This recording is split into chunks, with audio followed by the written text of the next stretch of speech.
Let's talk about leadership. It's one of those words that's just everywhere. We talk about it in business, politics, you name it. And we all think we know what a good leader looks like, right? But the second you try to pin down an actual definition, well, that's when it gets messy. So really, what is leadership? If you look it up, you'll find a million different definitions, a million different theories. Everyone's got an opinion. But does all that noise actually help us figure out what it is or how to do it? For most of us, the answer is no.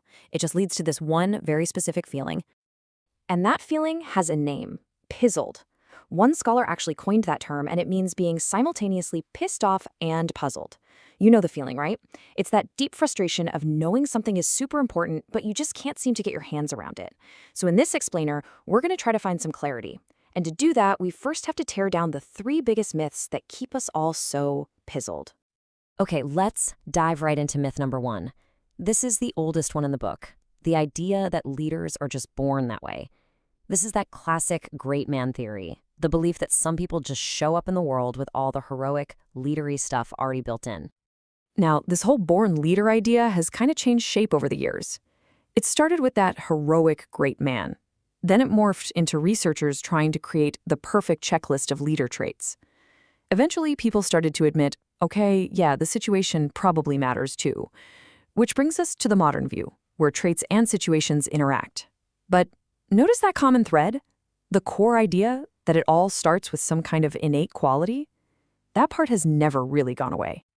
And, there's even some data that seems to support this. Really rigorous studies on twins found that your genes can account for up to 32% of whether or not you end up in a leadership role. And when you first hear that number, 32%, it sounds pretty high, doesn't it? It feels like a point for the born leader team. But we gotta look a little closer. Because that 32% is not what it looks like. First off, it only measures who gets the title, not who's actually any good at the job. Second, it's really just reflecting our own biases about who we think should be a leader. And here's the kicker. It leaves a massive 68% that's all about your environment, your experiences, your choices. So the real story here is the exact opposite. Leaders are overwhelmingly made, not born. Okay, let's tackle our second myth, the idea that you can boil leadership down to a simple universal checklist. This one is so appealing, isn't it? Because it promises a clear, easy-to-follow recipe for success. I mean, look at a model like this one, the Leadership Challenge. It sold millions of copies, and you can totally see why. It's so clean, it's organized, it gives you 5 practices, 10 commitments. It feels like a roadmap to greatness. Just do these things, and bam, you're a leader. But that's exactly where the trouble starts. This quote from one of the sources really nails it. Anytime you hear the word universal, it should be a bit of a red flag. The world is way too complex for a one-size-fits-all answer. These models can be great starting points, for sure, but they are not the whole story, not even close. Or take another huge one, strengths-based leadership. The idea is simple and honestly pretty inspiring. It says, hey, stop worrying about your weaknesses. Just double down on what you're naturally awesome at. It's all about focusing on your assets. But what happens when we take these simple, elegant models and apply them too rigidly in the real world? Well, this is what happens. This is a true story from the research. A hiring manager rejected a fantastic candidate. Why? Because the candidate's number one strength was activator, and they already had an activator on the team. So in the name of diversifying strengths, they made a completely illogical choice that probably hurt the team. It's a perfect example of how these simple checklists can totally backfire when you treat them like gospel. And that brings us to the third and final myth. The idea that leadership is just a title. It's a rank, a position, the nameplate on the corner office door. We're sort of trained to think the person with manager or CEO next to their name is the leader, and everybody else just follows. But this way of thinking creates some really unhelpful divides. First, we've got to separate the leader from leadership. When we say leader, we're usually talking about one person in a formal role. But leadership? That's the process. That's the collective, messy, human thing that happens when people work together to make something happen. The focus shifts from just one person to the whole group dynamic. And the second big divide we get wrong is between management and leadership. Look, management is absolutely essential. It's what keeps the trains running on time. It's about efficiency and keeping things stable. Leadership, though, is about change. It's about growth and tackling messy, complex problems. One is not better than the other, but they are definitely not the same thing. Your title gets you the management part, but it doesn't automatically make you a leader.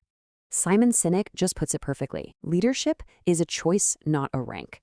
Your job title gives you authority, sure, but that's it.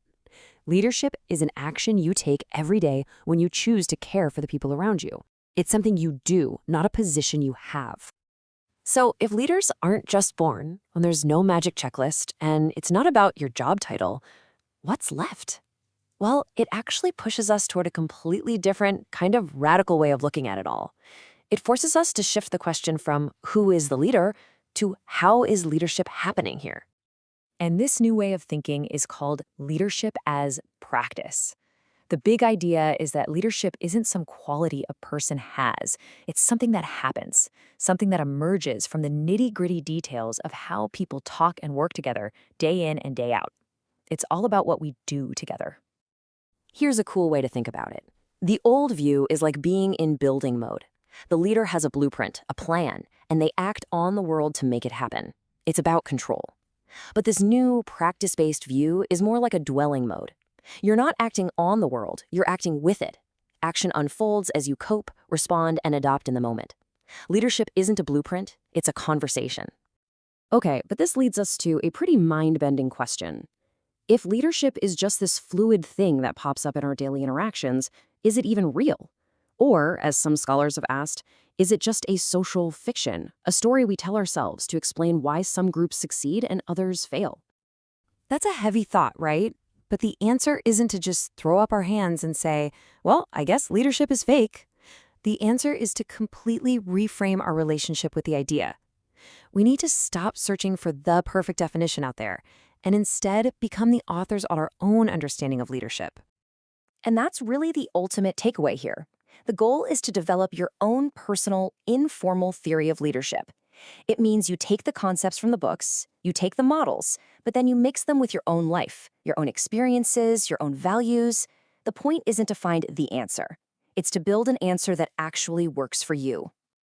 This quote from someone in a leadership program just captures this shift so beautifully. They said they used to think of leadership as a coat you put on when you go to work. But after this shift in thinking, they realized it's more like your skin. It's just part of you, woven into everything you do. You can't just take it off. And that's where we'll end. Forget the myths, forget the checklists. The real journey is to see yourself as having the power, the agency to write your own definition of leadership. It's not a puzzle with one right answer. It's a practice you build, it's a story you write, and it's a skin you grow into every single day.